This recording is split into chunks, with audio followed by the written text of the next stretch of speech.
Bharatiya Janata party है, उनकी जो भविष्यवाणी किया गया है पंचांगों में कि आने वाला समय काफी सुदृढ़ और सुव्यवस्थित राजनीतिक पार्टी में से एक पार्टी मानी जाएगी भारतीय जनता पार्टी। श्री नरेंद्र मोदी जी प्रधानमंत्री, उनकी कुंडली के दोनों के समन्वय करने के उपरांत ही ज्योतिषाचार्यों ने, विद्वानों ने इस प्रकार से भविष्यवाणी की है कि 2024 में नेतृत्व अगर मिलना है तो शायद इसी पार्टी को, इसी नेतृत्व को प्राप्त हो। मूल्यों में वृद्धि होगी, आम समाज में थोड़ा बहुत परेशानी का, राजा के साथ वैमनस्यता हो सकती है क्योंकि मूल्यों में वृद्धि भी होगी। प्रजा और राजा के बीच का समन्वय बिठाने में काफी कूटनीति, राजनीति, धर्म नीति का प्रयोग करनी पड़ेगी देश राष्ट्राध्यक्षों को। कांग्रेस पार्टी के जब स्थापना दिवस होते हैं तो उन स्थापना दिवस के according time table, time of birth, place of birth ले करके कुंडली निर्माण करते हैं। वर्ष 2024 का आगमन होने वाला है, तो ये नया साल ज्योतिष के लिहाज से कैसे रहने वाला है, नव वर्ष के सितारे क्या बोलते हैं और नव वर्ष में आपके सितारे कैसे रहने वाले हैं, इन सब विषय पर आज हम चर्चा करेंगे। हमारे साथ आचार्य प्रदीप पाठक जी है।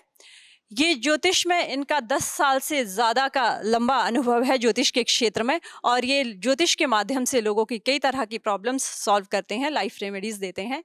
तो आचार्य जी, सबसे पहले आपका बहुत बहुत स्वागत है धर्म वंदना टीवी पर। आपका भी स्वागत है।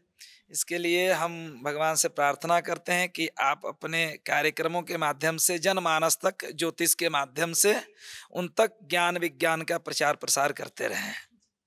तो आचार्य जी, सबसे पहले हम आपसे जानना चाहेंगे, वर्ष 2024 शुरू होने वाला है, कैसा रहेगा ये नया साल ज्योतिष के आधार पर? नव वर्ष के सितारे कैसे हैं, क्या कुछ खास रहने वाला है इस साल? जी, सबसे पहले तो भारतीय संस्कृति, वैदिक सनातन परंपरा में सभी चीजों के लिए एक काल निर्धारित किया गया है। देवगुरु बृहस्पति, जो इंद्र के गुरु हुए हैं, उन्होंने लिखा है कि इस पूरी जगत, पूरे ब्रह्मांड अगर किसी के अधीन है तो ग्रहों के अधीन है। ग्रहाधीनम जगत सर्वम, ठीक है ना, पूरी यह जगत ग्रहों के अधीन है। ग्रह के बारे में लगभग आज के समय में सोशल मीडिया के माध्यम से सभी को पता है कि 9 ग्रह होते हैं। और हमारे जो आर्ष मुनि हुए, जो ऋषि हुए, जो वैज्ञानिक हुए, उन्होंने बनाया ज्योतिष शास्त्र, और यह वेद के ही अंग हैं। तो उस ज्योतिष काल गणना के आधार पर आने वाला समय, बीता हुआ समय, वर्तमान में जो चल रहा है, यानी भूत, वर्तमान और भविष्य के काल दृष्टा कहे गए हैं। तो इसी आधार पर ज्योतिष अपने आप में एक बहुत बड़ा महत्व रखता है। तो नए साल जो आने वाला है वो विक्रमी संवत 2081 आने वाला है। संवत का जो नाम है वो काल युक्त रहेगा। नया जो अभी जो वर्तमान में चल रहा है वो संवत का नाम है पिंगल नाम संवत्सर। जो आने वाला संवत होगा उस संवत का नाम रहेगा काल युक्त। तो ये काल युक्त संवत किस तरह का रहने वाला है? काल युक्त संवत का इस जब आएगा तो सबसे पहली बात है कि सभी ग्रहों ना कोई एक संवत्सर का मालिक होता है। जैसे कभी भारत का कोई ना कोई मालिक है, अपने देश के प्रधानमंत्री हैं, अमेरिका का कोई राष्ट्रपति होगा, तो आखिर एक वर्ष उसको संवत्सर बोलते हैं, तो उसका भी कोई मालिक होगा। तो राजा जो होगा वो है मंगल। मंगल नामक ग्रह वह राजा होगा, और उस संवत्सर का जो मंत्री है वह 9 ग्रहों में जो सबसे लोग प्रचलित हैं, प्रसिद्ध है, वह है शनिदेव। वह मंत्री के रूप में विद्यमान रहेंगे। डरते भी बहुत है, बहुत खौफ भी रहता है शनिदेव का। तो शनि के दृष्टि के कारण से ऐसा लोग प्रचलित है कि शनि देव का से माध्यम से लोग काफी डरते रहते हैं, लेकिन ऐसा कुछ है नहीं। तो हमारा विषय ये है कि संवत्सर का जो राजा वो मंगल है और जो मंत्री है वह शनि है। तो शनि और मंगल दोनों की युति, यानी कि राजा और मंत्री शनि और मंगल हो गए। तो इनकी आपस में क्या है ज्योतिष शास्त्र के अनुसार? तो मंगल शनि शत्रु क्षत्रिय ग्रह हैं, आपस में इनकी संभावनाएं हैं, और ये मित्र भी नहीं है, ये शत्रु हैं। तो अब समझ लीजिए कि जब 2 शत्रु यानी राजा और मंत्री दोनों शत्रु होंगे तो उसका इफेक्ट, उसका प्रभाव समाज पर क्या होगा। तो आने वाला जो समय होगा, हाँ जी, उथल पुथल से युक्त होंगे। राजा प्रजा के बीच वही मनस्यता का भाव रहेगा, परस्पर सौहार्द कम देखने को मिलेगा। मंगल प्रतीकात्मक ग्रह है, ब्लड है, ऊर्जा है, अग्नि है, फायर है और क्रांतिकारी है, और पापी ग्रह भी है, क्रूर ग्रह भी है, और शनि का भी यही नेचर है। तो दोनों का नेचर वैसा ही है। तो उथल पुथल का मतलब कि कहीं बाढ़, कहीं वृष्टि, कहीं अतिवृष्टि, कहीं कम वृष्टि, इस प्रकार से चलता रहेगा समाज में।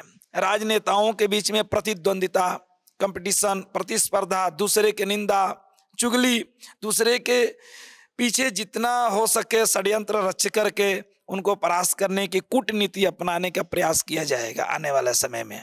राजनीति के लिहाज से तो ये वर्ष वैसे भी महत्वपूर्ण रहने वाला है, 2024 में चुनाव भी है, तो वो किस तरफ इशारा करते हैं ज्योतिष के अनुसार?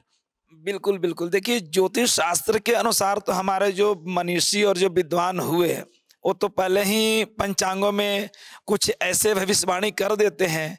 जैसे कि राजनीतिक पार्टी के आधार पर देखा जाए तो कांग्रेस पार्टी के जब स्थापना दिवस होते हैं तो उन स्थापना दिवस के according time table, time of birth, place of birth ले करके कुंडली निर्माण करते हैं। फिर उनके अनुसार उन ग्रहों का एक्सप्लेन करते हैं, उन ग्रहों के युति संयुति करते हैं, फिर उसका भविष्यवाणी देते हैं। ठीक इसी तरह से वर्तमान में भारतीय जनता पार्टी है, उनकी जो भविष्यवाणी किया गया है पंचांगों में कि आने वाला समय काफी सुदृढ़ और सुव्यवस्थित राजनीतिक पार्टी में से एक पार्टी मानी जाएगी भारतीय जनता पार्टी, क्योंकि भारतीय जनता पार्टी के लिए शुभ इशारा है ज्योतिष के अनुसार। ज्योतिष के माध्यम से नहीं अपितु सभी पंचांग में ये बात कही गई है, क्योंकि ग्रहों के अधीन ही सब कुछ है। अब भारतीय जनता पार्टी जब स्थापना हुई थी उस समय के कुंडली, वर्तमान में जो इनके नेता हैं श्री नरेंद्र मोदी जी प्रधानमंत्री, उनकी कुंडली के दोनों के समन्वय करने के उपरांत ही ज्योतिषाचार्यों ने, विद्वानों ने इस प्रकार से भविष्यवाणी की है कि 2024 में नेतृत्व अगर मिलना है तो शायद इसी पार्टी को, इसी नेतृत्व को प्राप्त हो।